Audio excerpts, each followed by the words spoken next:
20 अक्टूबर 2006 दिल्ली की सबसे सुरक्षित जगहों में से एक तिहाड़ जेल। उस सुबह जेल के बाहर एक ऐसी टोकरी रखी थी जिसे देखकर पहले किसी ने ध्यान नहीं दिया, लेकिन कुछ ही मिनटों बाद वही टोकरी दिल्ली पुलिस के लिए सबसे बड़ी पहेली बनने वाली थी। उसके अंदर एक इंसान का धड़ था, सिर नहीं था, हाथ पैर नहीं थे और उसके साथ रखी थी पुलिस के नाम एक चिट्ठी। सवाल सिर्फ इतना नहीं था कि किसी की हत्या किसने की, सवाल ये था कि कोई कातिल खुद पुलिस का ध्यान अपनी तरफ क्यों खींचना चाहेगा। मेरा नाम है सलोनी शर्मा और आप देख रहे हैं क्राइम सीन।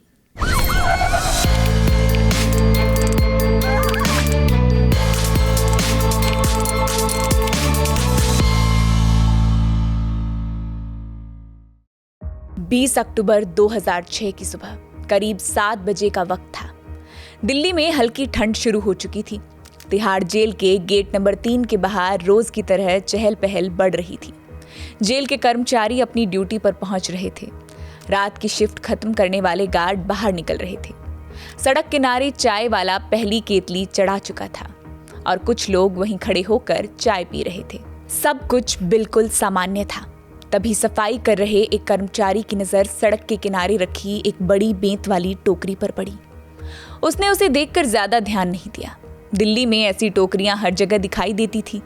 उसे लगा किसी सब्जी वाले का सामान होगा जो गलती से यहाँ रह गया होगा। लेकिन जैसे ही वो थोड़ा आगे बढ़ा, उसे एक तेज और अजीब सी बदबू महसूस हुई। उसने पलटकर फिर उसी टोकरी की तरफ देखा।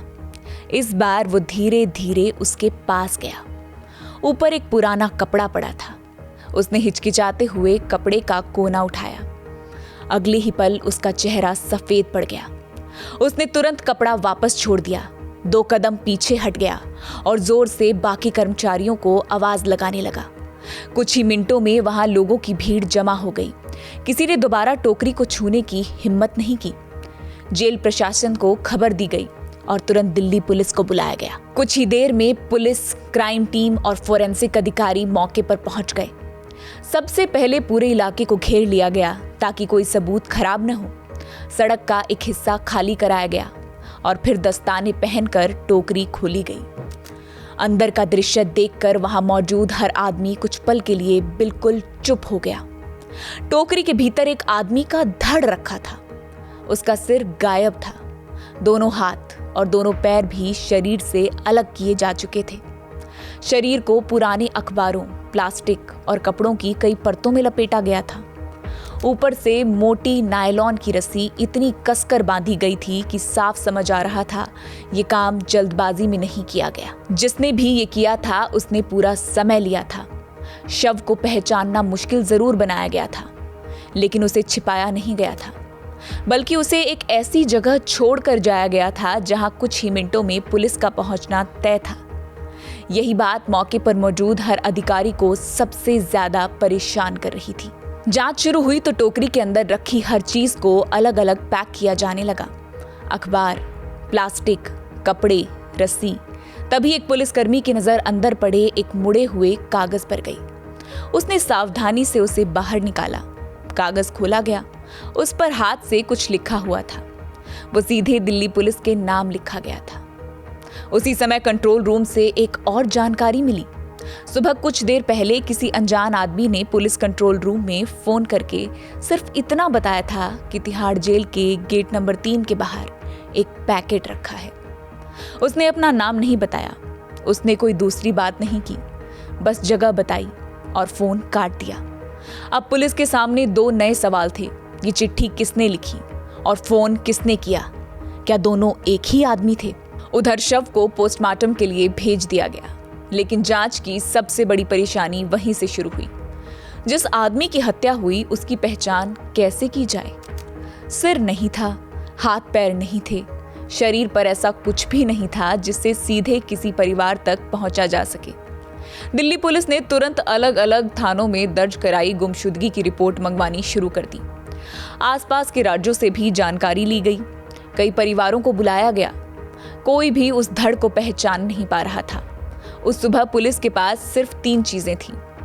एक हेडलेस बॉडी, पुलिस के नाम लिखी एक चिट्ठी और एक अनजान फोन कॉल। इन्हीं 3 चीजों से पूरी जांच शुरू होने वाली थी।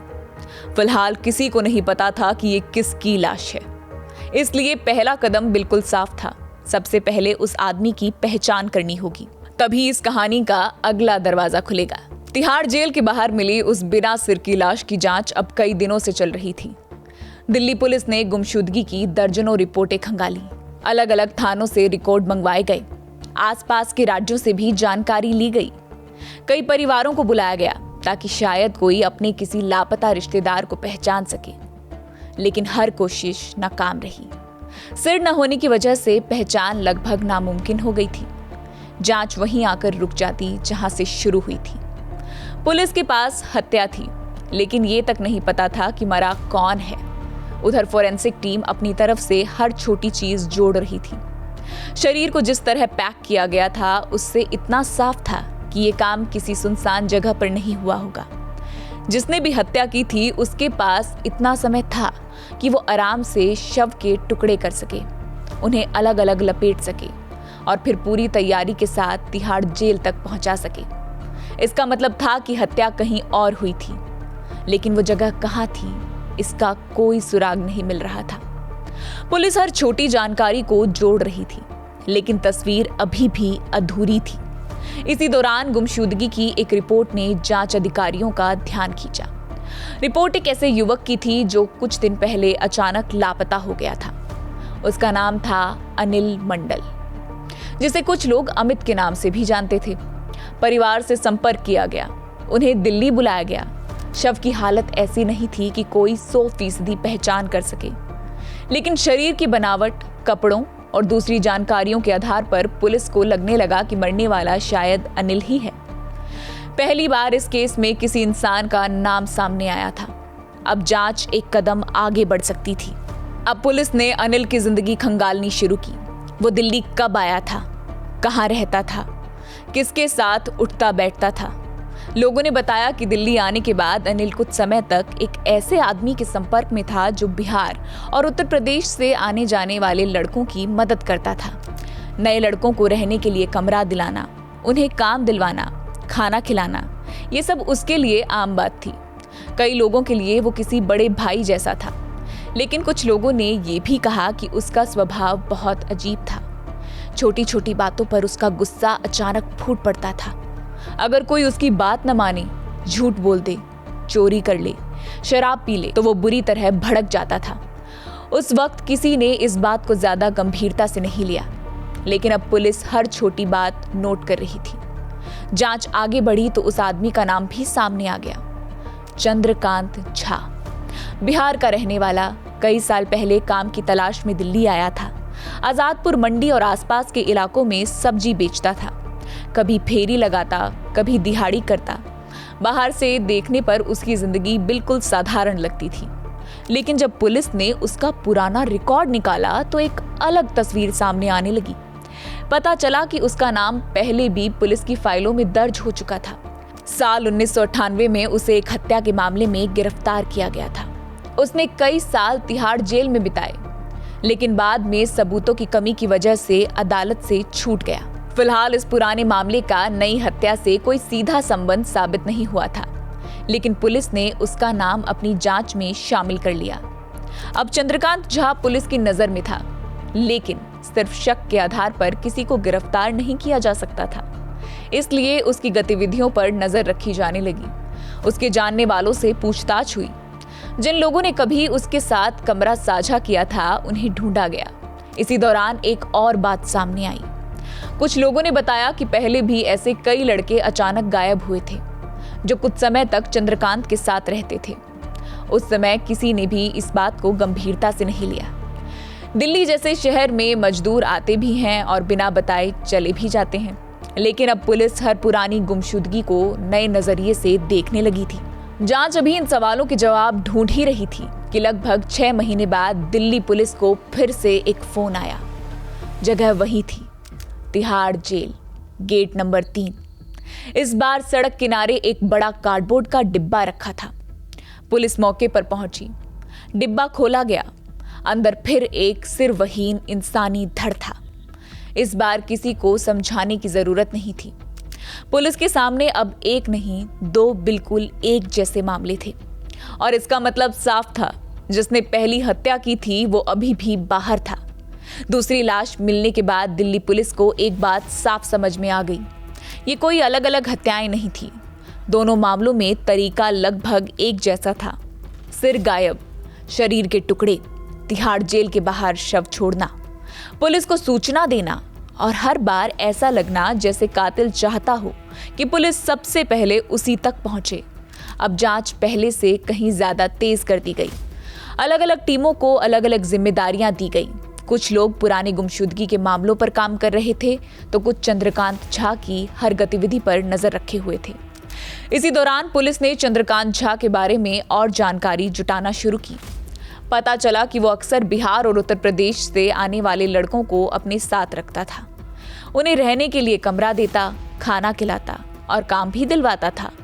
बाहर से देखने पर वो मदद करने वाला इंसान लगता था, लेकिन उसके साथ कुछ समय बिताने वाले लोगों ने एक अलग तस्वीर बताई। उनका कहना था कि चंद्रकांत झा हर बात अपने हिसाब से चाहता था। अगर कोई उसकी बनाई हुई मर्यादा के खिलाफ जाता तो उसका गुस्सा काबू से बाहर हो जाता। वो छोटी छोटी बातों पर घंटों लड़ाई कर सकता था। कई लोगों ने उससे दूरी बना ली थी, लेकिन कुछ लड़के उसके साथ ही रहते, क्योंकि दिल्ली जैसे शहर में उनके पास दूसरा कोई सहारा नहीं था। जांच के दौरान पुलिस ने उन सभी लोगों की सूची तैयार की जो कभी चंद्रकांत के संपर्क में रहे थे। पूछताछ शुरू हुई, एक एक बयान रिकॉर्ड किया गया। तभी एक ऐसा नाम सामने आया जिसने जांच को एक नई दिशा दे दी। वो था उपेंद्र। बताया गया कि उपेंद्र भी कुछ समय पहले चंद्रकांत के साथ देखा गया था, लेकिन अब वो भी गायब था। परिवार से संपर्क किया, उन्होंने बताया कि कई दिनों से उसका कोई पता नहीं। पुलिस ने दूसरी लाश से मिली जानकारी और परिवार के बयान का मिलान किया। धीरे धीरे तस्वीर साफ होने लगी। तिहाड़ जेल के बाहर मिला दूसरा धड़ शायद उपेंद्र का था। अब शक और गहरा हो चुका था। पुलिस लगातार चंद्रकांत की तलाश कर रही थी। आखिरकार 20 मई 2007 को एक मुखबिर से सूचना मिली कि वो अलीपुर इलाके में अपने किराए के कमरे के आसपास देखा गया है। सूचना मिलते ही स्पेशल स्टाफ की टीम वहां पहुंच गई। इस बार पुलिस ने कोई जोखिम नहीं लिया। पूरे इलाके की घेराबंदी की गई और कुछ ही देर में चंद्रकांत झा को पकड़ लिया गया। गिरफ्तारी के वक्त उसके पास एक मोबाइल फोन था, कुछ कागज थे और ऐसी चीजें थी जिन्होंने पुलिस का शक और मजबूत कर दिया। गिरफ्तारी के बाद पुलिस सीधे उसके किराए के कमरे तक पहुंची। बाहर से वो कमरा बिल्कुल साधारण दिखता था, लेकिन अंदर की तलाशी में कई ऐसी चीजें मिली जिन्होंने जांच की दिशा बदल दी। कमरे से नायलॉन की रस्सियां मिली, ऐसे औजार मिले जिन पर खून के निशान थे। कुछ कपड़े मिले और एक कागज मिला जिस पर एक फोन नंबर लिखा हुआ था। जांच करने पर पता चला कि वो नंबर उपेंद्र के भाई का था। अब पहली बार पुलिस के हाथ ऐसे सबूत लग रहे थे जो सीधे चंद्रकांत को गायब हुए लोगों से जोड़ रहे थे। इसके बाद फोरेंसिक जांच और तेज कर दी गई। जिन चिट्ठियों को तिहाड़ जेल के बाहर से बरामद किया गया था, उनकी लिखावट का मिलान चंद्रकांत के लिखे हुए नमूनों से किया गया। रिपोर्ट आई तो दोनों एक जैसी निकली। दूसरी तरफ जिस कार्डबोर्ड बॉक्स में दूसरी लाश मिली थी, उस पर मिले उंगलियों के निशानों की जांच हुई। रिकॉर्ड से मिलान किया गया तो वो भी चंद्रकांत झा के पुराने फिंगरप्रिंट से मेल खा गए। अब जांच सिर्फ शक के भरोसे नहीं चल रही थी, एक एक करके सबूत उसी की तरफ इशारा करने लगे थे। लेकिन पुलिस के सामने अभी भी एक बड़ा सवाल बाकी था। अगर ये वही आदमी था जिसने अनिल और उपेंद्र की हत्या की थी, तो क्या बस यही दो लोग उसके शिकार थे, या फिर ऐसे और भी लोग थे जिनके बारे में अभी किसी को कुछ पता नहीं था? इसी सवाल का जवाब मिलने वाला था जब पूछताछ के दौरान चंद्रकांत ने पुलिस को कुछ ऐसी जगहों पर ले जाना शुरू किया जहां किसी ने कभी तलाश भी नहीं की थी। चंद्रकांत झा की गिरफ्तारी के बाद पूछताछ शुरू हुई। शुरुआत में वो पुलिस के सवालों का सीधा जवाब नहीं देता था। कभी मुस्कुराता, कभी बात घुमा देता और कभी ऐसा व्यवहार करता जैसे उसे किसी बात की कोई चिंता ही न हो। लेकिन दूसरी तरफ पुलिस के पास सबूत लगातार बढ़ते जा रहे थे। कमरे से बरामद सामान, चिट्ठियों की लिखावट, फिंगरप्रिंट, अलग अलग जगहों से मिले शरीर के हिस्से और गवाहों के बयान, एक एक करके सारी कड़ियां जुड़ने लगी। जांच आगे बढ़ी तो पुलिस को उन जगहों तक भी पहुंचने का मौका मिला जहां शरीर के बाकी हिस्से फेंके गए थे। यमुना के किनारे से बरामद एक खोपड़ी की डीएनए जांच कराई गई। रिपोर्ट आने के बाद पुष्टि हुई कि वो दिलीप की ही थी। दूसरी तरफ अलग अलग जगहों से मिले हाथ, पैर और बाकी अंगों का डीएनए भी तिहाड़ जेल के बाहर मिले धड़ों से मेल खा गया। अब पहली बार पुलिस के पास पूरी तस्वीर बनने लगी थी। जांच के दौरान पुलिस को यह भी समझ आया कि चंद्रकांत अपने शिकार कैसे चुनता था। वो किसी अनजान आदमी पर अचानक हमला नहीं करता था। उसका निशाना ऐसे युवक होते थे जो बिहार या उत्तर प्रदेश से काम की तलाश में दिल्ली आते थे। रहने की जगह नहीं होती थी, कोई जानने वाला नहीं होता था। चंद्रकांत ऐसे लड़कों को अपने पास रख लेता, उन्हें खाना देता, काम दिलाता, धीरे धीरे उनका भरोसा जीत लेता।